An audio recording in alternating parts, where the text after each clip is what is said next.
El deseado de todas las gentes. Capítulo 30. La ordenación de los 12. Este capítulo está basado en Marcos 3, 13 al 19, Lucas 6, 12 al 16. Subió al monte, y llamó así a los que él quiso, y vinieron a él. Y estableció a 12, para que estuviesen con él, y para enviarlos a predicar. Debajo de los protectores árboles de la ladera de la montaña, pero a corta distancia del mar de Galilea, fueron llamados los 12 al apostolado y fue pronunciado el Sermón del Monte.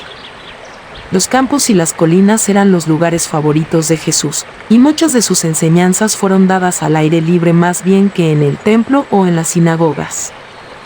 Ninguna sinagoga podría haber contenido a las muchedumbres que le seguían. Pero no solo por esto prefería el enseñar en los campos y huertos.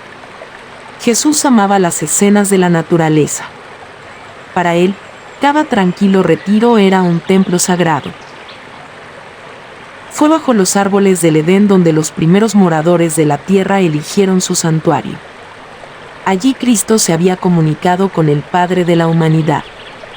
Cuando fueron desterrados del paraíso, nuestros primeros padres siguieron adorando en los campos y vergeles, y allí Cristo se encontraba con ellos y les comunicaba el evangelio de su gracia. Fue Cristo quien habló a Abraham bajo los robles de Mamre, con Isaac cuando salió a orar en los campos a la hora del crepúsculo, con Jacob en la colina de Betel, con Moisés entre las montañas de Madián, y con el zagal David mientras cuidaba sus rebaños. Era por indicación de Cristo por lo que durante 15 siglos el pueblo hebreo había dejado sus hogares durante una semana cada año, y había morado en cabañas formadas con ramas verdes, gajos con fruto de árbol hermoso, ramos de palmas, y ramas de árboles espesos, y sauces de los arroyos. Levítico 23, 40. Mientras educaba a sus discípulos, Jesús solía apartarse de la confusión de la ciudad a la tranquilidad de los campos y las colinas, porque estaba más en armonía con las lecciones de abnegación que deseaba enseñarles. Y durante su ministerio se deleitaba en congregar a la gente en derredor suyo bajo los cielos azules, en algún collado hermoso, o en la playa a la ribera del lago. Allí, rodeado por las obras de su propia creación, podía dirigir los pensamientos de sus oyentes de lo artificial a lo natural. En el crecimiento y desarrollo de la naturaleza se revelaban los principios de su reino. Al levantar los hombres los ojos a las colinas de Dios, y contemplar las obras maravillosas de sus manos, podían aprender lecciones preciosas de la verdad divina. La enseñanza de Cristo les era repetida en las cosas de la naturaleza. Así sucede con todos los que salen a los campos con Cristo en su corazón. Se sentirán rodeados por la influencia celestial. Las cosas de la naturaleza repiten las parábolas de nuestro Señor y sus consejos. Por la comunión con Dios en la naturaleza, la mente se eleva y el corazón halla descanso. Estaba por darse el primer paso en la organización de la Iglesia, que después de la partida de Cristo, había de ser su representante en la tierra. No tenía ningún santuario costoso a su disposición, pero el Salvador condujo a sus discípulos al lugar de retraimiento que él amaba, y en la mente de ellos los sagrados incidentes de aquel día quedaron para siempre vinculados con la belleza de la montaña, del valle y del mar.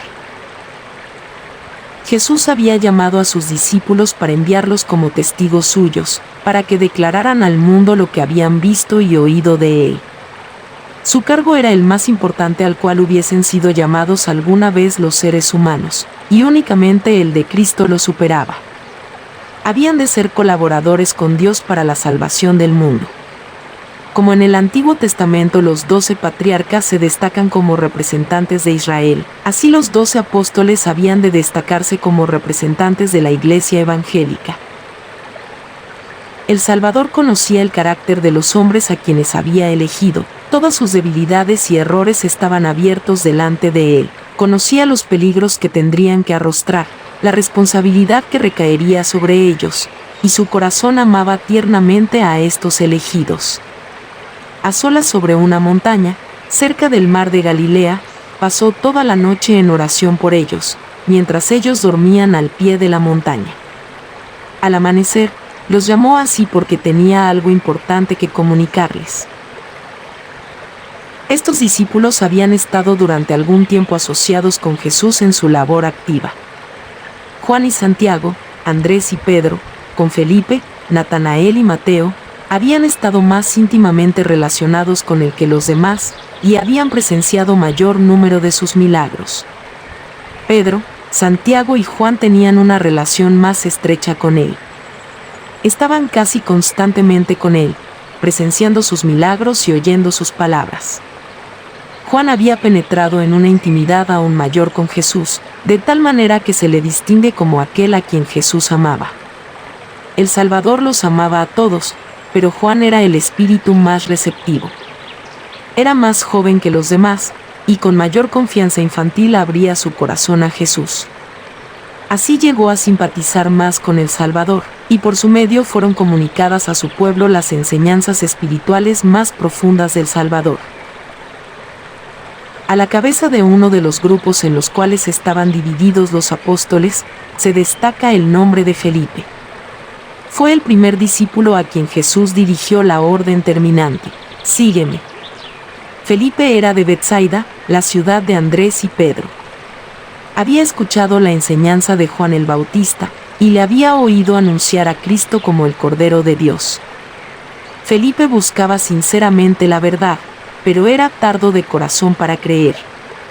Aunque se había unido a Cristo, la manera en que lo anunció a Natanael demuestra que no estaba plenamente convencido de la divinidad de Jesús. Aunque Cristo había sido proclamado por la voz del cielo como Hijo de Dios, para Felipe era Jesús, el hijo de José, de Nazaret. Juan 1, 45. Otra vez, cuando los 5,000 fueron alimentados, se reveló la falta de fe de Felipe. Para probarle, Jesús preguntó: ¿de dónde compraremos pan para que coman estos? La respuesta de Felipe tendía a la incredulidad. 200 denarios de pan no les bastarán, para que cada uno de ellos tome un poco.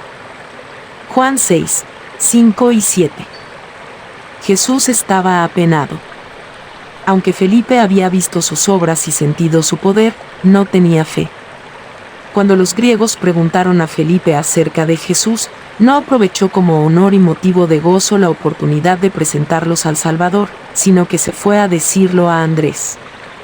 Otra vez, en las últimas horas transcurridas antes de la crucifixión, las palabras de Felipe propendieron a desalentar la fe. Cuando Tomás dijo a Jesús: «Señor, no sabemos a dónde vas, ¿cómo, pues, podemos saber el camino?», el Salvador respondió: «Yo soy el camino, y la verdad, y la vida. Si me conocieseis, también a mi Padre conocierais». De Felipe provino la respuesta incrédula: «Señor, muéstranos al Padre, y nos basta». Juan 14, 5 al 8. Tan tardo de corazón, tan débil en la fe, era el discípulo que había estado con Jesús durante 3 años. En feliz contraste con la incredulidad de Felipe, se notaba la confianza infantil de Natanael. Era hombre de naturaleza intensamente fervorosa, cuya fe se apoderaba de las realidades invisibles. Sin embargo, Felipe era alumno en la escuela de Cristo, y el divino Maestro soportó pacientemente su incredulidad y torpeza. Cuando fue derramado el Espíritu Santo sobre los discípulos, Felipe llegó a ser un maestro según el orden divino. Sabía de qué hablaba y enseñaba con una seguridad que infundía convicción a los oyentes. Mientras Jesús estaba preparando a los discípulos para su ordenación, un hombre que no había sido llamado se presentó con insistencia entre ellos. Era Judas Iscariote, hombre que profesaba seguir a Cristo y que se adelantó ahora para solicitar un lugar en el círculo íntimo de los discípulos.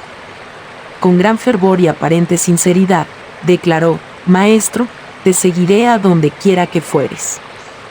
Jesús no le rechazó ni le dio la bienvenida, sino que pronunció tan solo estas palabras tristes: «Las zorras tienen cavernas, y las aves del cielo nidos, mas el Hijo del Hombre no tiene donde recueste su cabeza».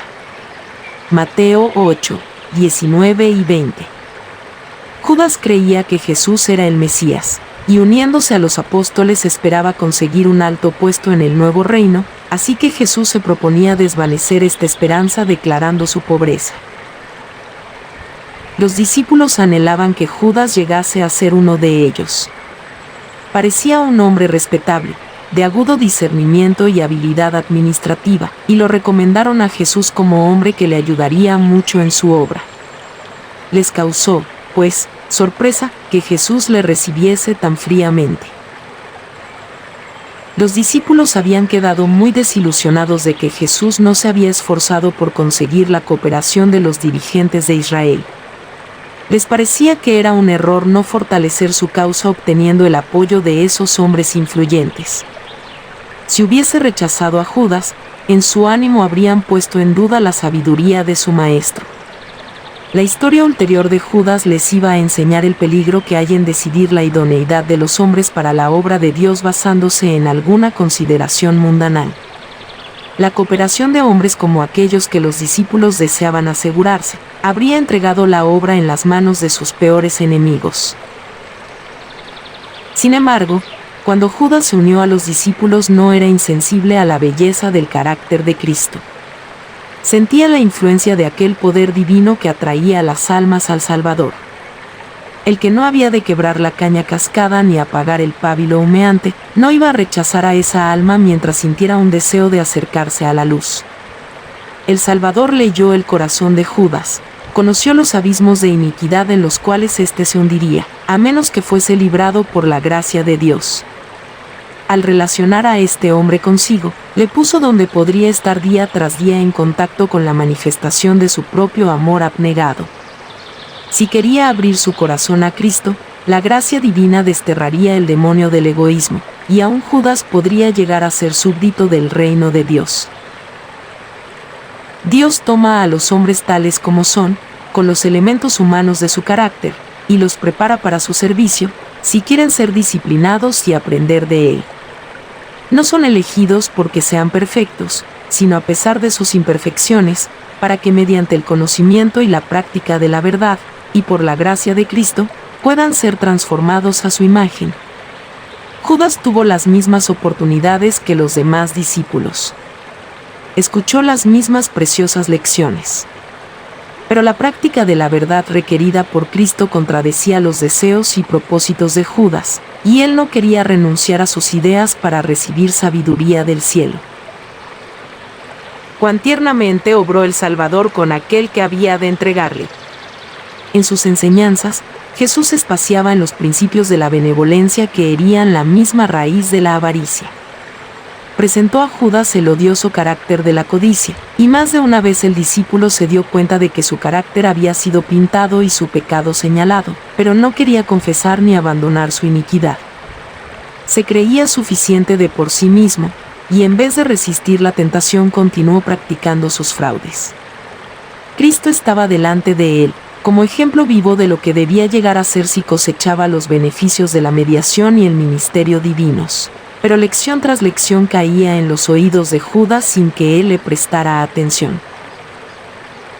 Ninguna reprimenda viva por su avaricia le dirigió Jesús, sino que con paciencia divina soportó a ese hombre que estaba en error, al par que le daba evidencia de que leía en su corazón como en un libro abierto. Le presentó los más altos incentivos para hacer lo bueno, y al rechazar la luz del cielo, Judas quedaría sin excusa. En vez de andar en la luz, Judas prefirió conservar sus defectos. Albergó malos deseos, pasiones vengativas y pensamientos lóbregos y rencorosos, hasta que Satanás se posesionó plenamente de él. Judas llegó a ser un representante del enemigo de Cristo. Cuando llegó a asociarse con Jesús, tenía algunos preciosos rasgos de carácter que podrían haber hecho de él una bendición para la Iglesia. Si hubiese estado dispuesto a llevar el yugo de Cristo, podría haberse contado entre los principales apóstoles, pero endureció su corazón cuando le señalaron sus defectos, y con orgullo y rebelión prefirió sus egoístas ambiciones, y así se incapacitó para la obra que Dios quería darle. Todos los discípulos tenían graves defectos cuando Jesús los llamó a su servicio. Aun Juan, quien vino a estar más íntimamente asociado con el manso y humilde Jesús, no era por naturaleza manso y sumiso. Él y su hermano eran llamados hijos del trueno. Aún mientras andaba con Jesús, cualquier desprecio hecho a éste despertaba su indignación y espíritu combativo. En el discípulo amado había mal genio, espíritu vengativo y de crítica. Era orgulloso y ambicionaba ocupar el primer puesto en el reino de Dios. Pero día tras día, en contraste con su propio espíritu violento, contempló la ternura y tolerancia de Jesús y fue oyendo sus lecciones de humildad y paciencia. Abrió su corazón a la influencia divina y llegó a ser no solamente oidor sino hacedor de las obras del Salvador. Ocultó su personalidad en Cristo y aprendió a llevar el yugo y la carga de Cristo. Jesús reprendía a sus discípulos.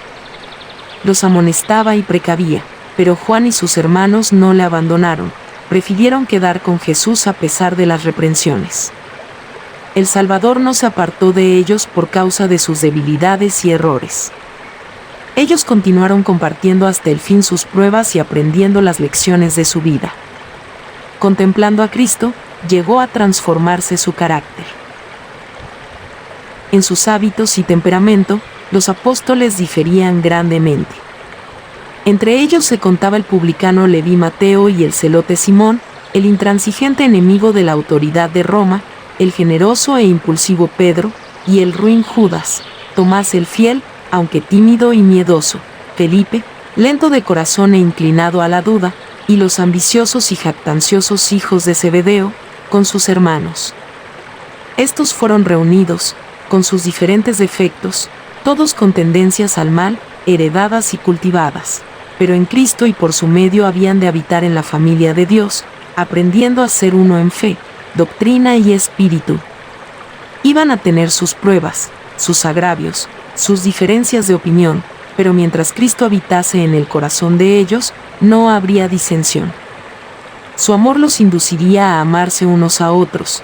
Las lecciones del Maestro harían armonizar todas las diferencias, poniendo a los discípulos en unidad hasta hacerlos de una mente y un mismo criterio. Cristo es el gran centro, y ellos se acercarían el uno al otro en la proporción en que se acercasen al centro. Cuando Jesús hubo dado su instrucción a los discípulos, congregó al pequeño grupo en derredor suyo, y arrodillándose en medio de ellos y poniendo sus manos sobre sus cabezas, ofreció una oración para dedicarlos a su obra sagrada. Así fueron ordenados al ministerio evangélico los discípulos del Señor.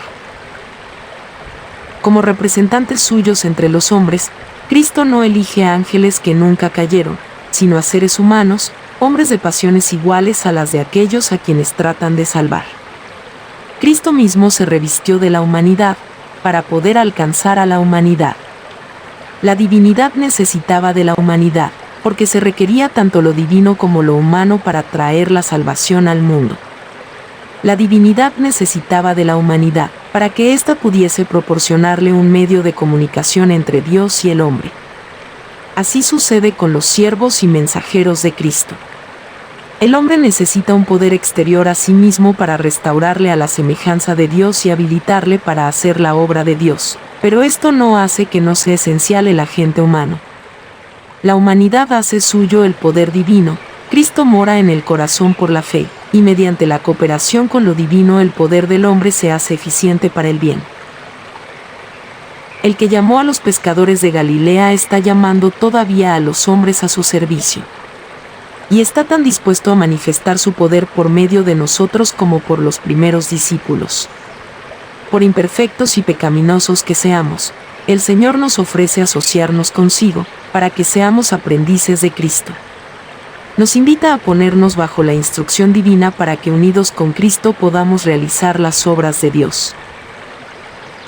Tenemos empero este tesoro en vasos de barro, para que la alteza del poder sea de Dios, y no de nosotros. Segunda de Corintios 4, 7. Esta es la razón por la cual la predicación del Evangelio fue confiada a hombres sujetos a error más bien que a los ángeles. Es manifiesto que el poder que obra por la debilidad de la humanidad es el poder de Dios, y así se nos anima a creer que el poder que puede ayudar a otros tan débiles como nosotros puede ayudarnos a nosotros también. Y los que están sujetos a flaquezas deben poder compadecerse de los ignorantes y extraviados. Hebreos 5, 2. Habiendo estado en peligro ellos mismos, conocen los riesgos y dificultades del camino, y por esta razón son llamados a buscar a los demás que están en igual peligro. Hay almas afligidas por la duda, cargadas de flaquezas, débiles en la fe e incapacitadas para comprender al invisible, pero un amigo a quien pueden creer, que viene a ellos en lugar de Cristo, puede ser el vínculo que corrobore su temblorosa fe en Cristo. Hemos de colaborar con los ángeles celestiales para presentar a Jesús al mundo. Con avidez casi impaciente, los ángeles aguardan nuestra cooperación, porque el hombre debe ser el medio de comunicación con el hombre. Y cuando nos entregamos a Cristo en una consagración de todo el corazón, los ángeles se regocijan de poder hablar por nuestras voces para revelar el amor de Dios.